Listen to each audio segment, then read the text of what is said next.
so in your group, you've been talking about different kinds of quadrilaterals and different kinds of triangles, and we're gonna do a project called an Agamograph, and we're gonna draw two templates. One is gonna show different kinds of triangles, and the other is going to show different kinds of quadrilaterals, and then we're gonna mix them up together in what is gonna be a really cool design on the Agamograph template. And we're going to focus on this part. All right, so let's get started with cutting out your Agamograph, and I'll show you what the steps are for this. And the directions are written here too. Once you've cut this out, we're going to fold it a bunch of times, accordion style. You can start at either side and you fold it along the line. I am going to suggest that you use your ruler and you score it like that, because these do have to be pretty good folds and you want them to be pretty sharp folds. So you use your ruler and you just slide it across the place where you folded it so that it makes a sharp point.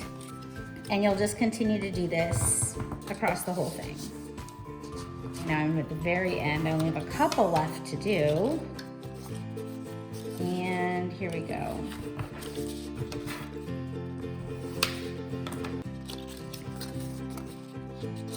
So now you can take your whole thing, make sure it folds up accordion style. You do not need to keep it folded up for the actual project. All right, so got the whole thing folded. That was your first step, and now you can see how it makes an accordion. And if you look on this side, you see only the numbers, and if you look on this side, you see only the letters. That is going to be something that is going to be really cool about this project. So when you're done with it, you'll be able to look at it and see one illustration on this side and one illustration on that side. So let's get started on the drawing. It doesn't matter which template you use for the triangles or the quadrilaterals, but I'm just gonna get started here. So you'll look on your list and it shows that you have different kinds of triangles that you need to make. And so you're going to use your ruler and your pencil to draw all of those in on the top.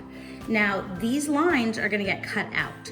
So you don't need to worry about these lines.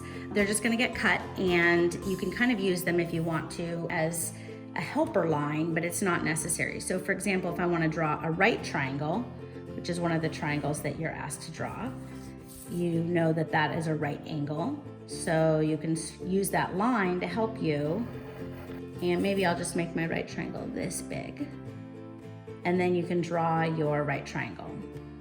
I know this is a right triangle because it has a right angle. So there's my right triangle. And then I'm gonna fill this space with all the different kinds of triangles that we talked about. So maybe I'll make an obtuse triangle next, and you want them to overlap. And that's gonna be part of what makes this project really cool. So there is my obtuse angle, and I will have to do my scalene and isosceles and equilateral and acute, and I'll get all my triangles drawn in there.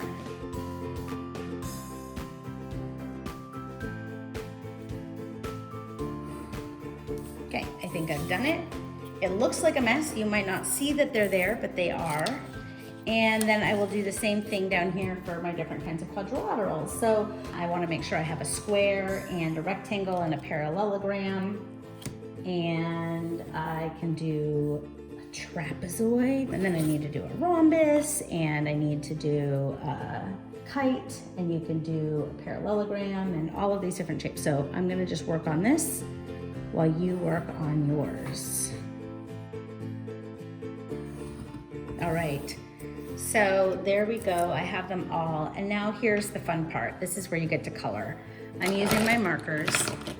So here's how this is going to be different from just coloring in the shapes. You want to color in each part like this, and then you would color in each part separately. So here I have my part of my equilateral triangle is going to be just orange because that's the overlapping part. And then you'll want to color in each section, no matter what it looks like, separately. So even though this was part of a triangle and this is part of a triangle, I'm going to do it separately. And I am going to use, so that my Agamograph looks as awesome as possible, I'm actually going to use just warm colors for my triangles and cool colors for my quadrilaterals. So we're gonna see if we can color this whole thing in with just warm colors without any two colors ever touching or overlapping. So let's see if I can do it. Let's see, got another red here. This is another kind of mathematical challenge. It was one of the great unsolved problems in the world called the map problem, which was, can you color in a map without ever having two boundaries touch? And I really like this as a math problem, and I like it as an art project as well. So can you color this in so that I never have a red and a red touching or a yellow and a yellow touching? And we'll see how I do. Sometimes it is harder than you think.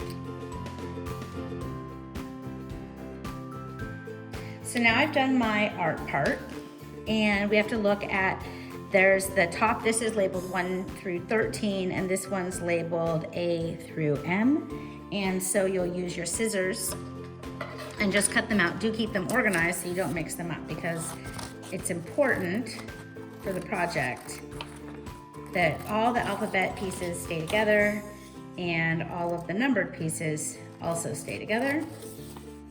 So there we go, I've got all my strips, and now I've got the template for the Agamograph. And the last thing that you'll need is your glue stick. So to get started, I just take piece 1, and I'm gonna put some glue on the back of it.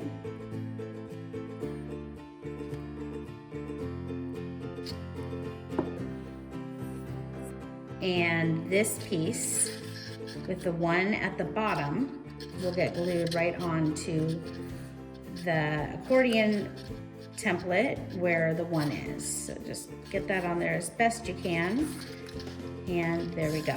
And I'm gonna continue, and then I will do, let's stretch this out slightly, then I'm gonna do the letter A.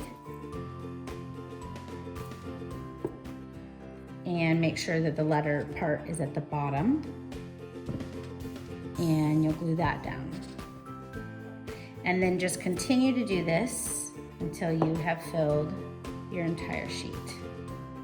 And we'll just keep going in this pattern until you get all the way to the letter N and the number 13. This is one where you can see I really didn't trim it very well.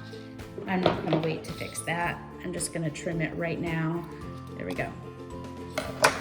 So if you're like me and you're not perfect at cutting paper, nobody's perfect, you can just trim these down a little bit. Don't trim too much. So now we have our finished piece and everything has been glued on. And when you turn it and you look at it from this side, you should only see the warm colors, the triangles that we made. And when you flip it the other way, you'll see the quadrilaterals with the cool colors that we made. And you can flip it one way and the other, one way and the other, and it's really fun to look at the way that the two patterns come together. So that is your Agamograph, and I hope you had fun making it. I think this is a relatively tricky activity, so if you finished and you have a product, I think you should be very, very proud of yourself for that.